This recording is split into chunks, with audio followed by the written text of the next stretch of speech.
구독과 좋아요 뿅뿅 눌러주세요.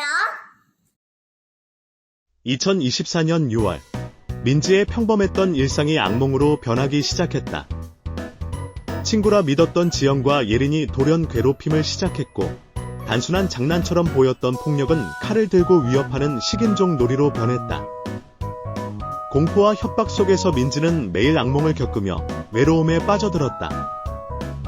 학교와 교육청의 무책임한 대응은 그녀를 더 깊은 절망으로 몰아넣었고, 결국 민지의 가족은 정의를 위해 법적 싸움을 시작했다. 안녕하세요.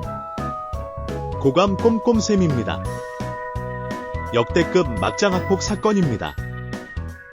민지는 2024년 6월, 그날의 악몽이 다시 시작될 줄은 꿈에도 몰랐다.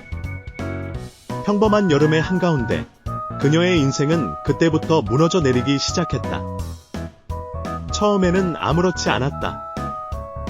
지영과 예린은 같은 반 친구였고, 늘 그렇듯 소풍을 가거나 쉬는 시간에 함께 놀곤 했다. 민지는 그들을 친구라고 믿었다.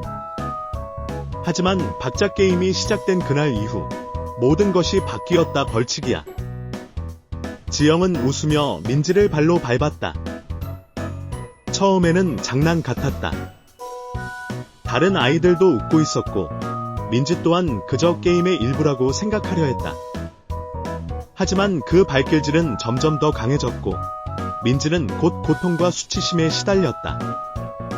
그때만 해도 민지는 그게 단순한 장난이라고 스스로를 달랬다. 며칠 후, 지영과 예린은 더 잔인한 놀이를 시작했다. 그들은 식인종 놀이라 불렀다. 식인종 놀이의 주인공은 지영이었다. 지영은 칼을 들고 민지를 쫓아다니며 협박했다. 죽여버릴 거야. 지영은 식칼을 손에 들고 진지하게 말했다. 민지의 가슴은 두려움으로 조여들었다. 예린은 그 모습을 보고 웃었고, 지영은 그 웃음에 더욱 흥분의 배를 때리고 눈을 파먹겠다고 협박했다. 민지는 도망치고 싶었지만 어디로 갈지 몰랐다. 그 순간의 공포는 민지의 삶을 깊은 어둠으로 몰아넣었다. 지영과 예린의 가혹한 괴롭힘은 멈추지 않았다. 계속된 욕설, 소지품을 빼앗고 돌려주지 않는 횡포, 그리고 집에서조차 쉬지 못하도록 휴대폰 메시지로 저주와 협박을 지속했다. 6월 25일, 지영은 민지의 지갑을 훔쳐 예린에게 건넸고, 며칠 후에야 겨우 돌려주었다. 그 순간 민지는 깨달았다. 이건 더 이상 단순한 장난이 아니었다.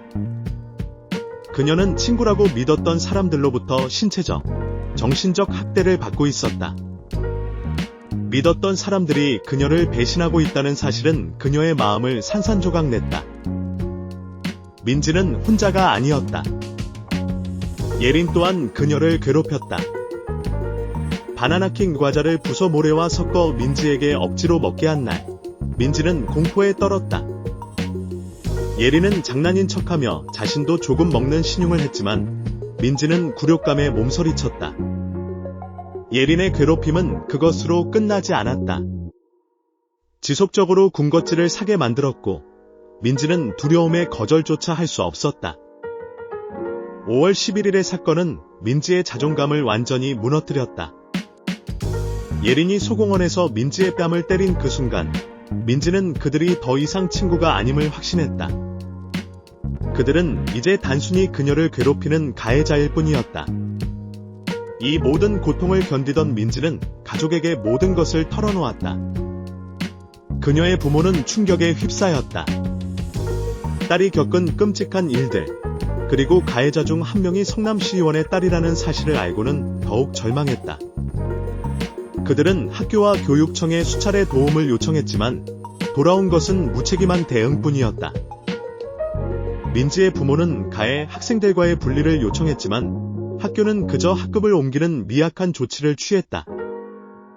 학교폭력대책심의위원회가 열렸으나 2명의 가해 학생만 학급이 옮겨졌을 뿐 민지의 상처는 조금도 치유되지 않았다. 공정한 처리를 기대했던 민지의 부모는 큰 실망을 느꼈다. 성남시의원인 예린의 어머니는 사건이 알려진 후 사과문을 발표했지만 민지의 가족에게는 그 사과문조차 허탈하게 다가왔다. 그들에게 필요한 것은 단순한 형식적인 사과가 아니었다. 그들은 가해 학생들이 진심으로 잘못을 인정하고 민지에게 용서를 구하기를 바랐다. 그러나 가해자들은 아무런 책임을 지지 않은 채 무책임하게 사건을 외면하고 있었다. 민지의 할아버지는 손녀의 상처를 바라보며 고통스러워했다. 우리 민지가 다시 웃을 수 있기를 바라지만 그 상처는 너무 깊습니다. 가해자들이 제대로 된 처벌을 받지 않는다면 민지는 이 고통에서 벗어날 수 없을 것입니다. 그의 말은 한 가족의 깊은 절망을 그대로 담고 있었다. 성남교육지원청 또한 책임을 피할 수 없었다. 피해자의 학급 교체 요청은 받아들였지만 가해 학생들에 대한 적절한 처벌이나 조치는 없었다. 그들의 무관심은 민지의 가족에게 더 큰 실망을 안겼다. 결국 민지는 새로운 반으로 옮겨졌지만 그에게 남은 것은 고통뿐이었다. 학교는 여전히 공포와 외로움의 공간이었고 민지는 더 깊은 상처 속에서 홀로 견뎌야 했다. 매일 학교에 가는 길은 한없이 무거웠고 그녀의 마음은 점점 더 다쳐갔다. 이 사건은 성남을 넘어 전국적으로 큰 반향을 불러일으켰다. 민지의 부모는 법적 대응을 결심하며 더 이상 이 상황을 묵과할 수 없다는 결의를 다졌다. 그들은 정의가 이루어질 때까지 싸움을 멈추지 않을 것이었다. 이 사건은 단순한 학생 간의 다툼이 아니었다. 민지는 그날의 악몽 속에 여전히 갇혀 있었고 그 상처는 너무나 깊었다. 그러나 그의 가족은 포기하지 않았다. 민지의 상처는 여전히 깊다. 그러나 그의 가족은 포기하지 않는다. 그들은 이번 사건을 계기로 학교 폭력에 대한 사회적 책임이 더욱 명확해져야 하며 더 이상 피해자가 억울한 상황에 처하지 않도록 법적 대응을 계속할 것이다. 또한 이 사건을 통해 학교와 교육청, 그리고 사회 전체가 학교 폭력 문제에 대해 더 이상 침묵하지 않고 피해자를 우선으로 보호하는 시스템이 자리 잡기를 바라고 있다. 역대급 막장 학폭 기사였습니다. 항상 정신건강 바짝바짝 챙기십시오. 여러분의 노고에 진심으로 응원과 감사를 보냅니다. 좋은 사연 있으시면 메일로 언제든 보내주세요. 사연 채택된 분들께 커피 쿠폰 보내드리겠습니다. 94번째 학교일지였습니다. 지금까지 고감 꼼꼼쌤이었습니다. 아디오스. 구독과 좋아요 뿅뿅 눌러주세요.